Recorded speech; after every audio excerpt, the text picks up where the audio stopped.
I'm Amy Rosenthal, I'm a playwright and I'm the writer of The Party Girls. The play is about a group of sisters who are extremely close as children, and they are torn apart by their different and extreme politics.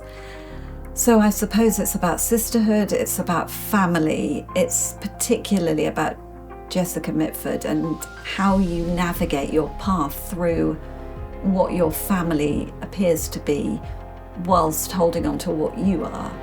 And it's a love story, and it's in some way about contemporary or timeless politics. Well, I love Amy's writing. You know, she's a wonderful, wonderful playwright, and her plays are full of humour and wit and heartache and humanity, so she brings that to whatever story she's telling. And this, of course, is a very fascinating story, an extraordinary family, the Mitfords. I think they are an endlessly fascinating family. Partly, I suppose, I think we're always strangely fascinated by the aristocracy. I mean, it somehow remains compelling. These people who didn't have to worry about certain things in life that most of us do. And all the glamour and fizz that comes with that. And I suppose, yes, they were beautiful. Glamorous, gorgeous, appalling, wonderful, opinionated, scandalous. I mean, it's all there.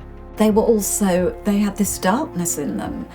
And also the kind of wildness that Nancy wrote about, because in her stories, they're almost feral. They were self-educated, they had a library full of books, some of which were extreme in their politics, and that's how they became what they became. They just dived into all that literature, and they made choices based on each other's choices, probably like all siblings.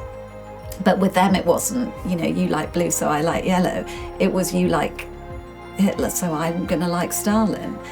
And that's endlessly fascinating, I think. Amy as a writer really wants to give her audience a good time. She wants them to, laugh, cry, be thoughtful about the questions that the play brings up. It's a full meal as a play. It's a challenge when you're faced with a story about a load of sort of pretty fascists, that you have to find the heart in that and to find empathy for everyone and an understanding of where people come from, to bring the politics home firmly but lightly, not thump anyone over the head with anything. But also, for me, it is important for your audience to leave with a sense that life is worth living. I'm incredibly excited that this is happening and that it's happening at the Marlowe. The play has had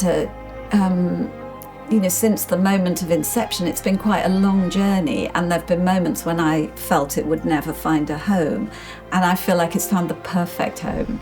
And actually, I think these are the moments that you have to remember as a writer, or as anything actually, because so often you think it's never going to happen. Everyone at the Marlowe seemed to get it and understand it immediately, which is not always the way. I think scripts are hard to read, and particularly a script that's written like this. And there was an immediate understanding in this relationship with the Marlowe that what exists between the lines is as important as what's in the lines, and just a real sense of sympathy with what I intended. So I'm really thrilled that it's going to begin here and meet with the very warm audience who love to come and see shows here. I'm really happy that the play is touring, that it's going to have a longer life and travel around and get to lots of parts of the country where it might not otherwise have been seen. It feels important, given the spirit of the play, that it reaches a wide audience. There's always something kind of special about, I think, the venue that the show is kind of originally made for, and kind of where it opens. So kind of looking forward to doing that here. And then there's lots of practical stuff that we need to think about. Obviously all the theatres are kind of slightly different shapes, slightly different sizes, but essentially it'll be about kind of how we pull everything together to kind of tell that story and introduce that to different audiences. We're just kind of at the start of our design process at the moment, so we'll start kind of working out what that world is and then work with the team at the theatre to get it on stage in the next few months. I'm thrilled that it's the first Marlow Theatre production. I feel very, very honoured and delighted. To be making this play a world premiere at the Marlow, wonderful.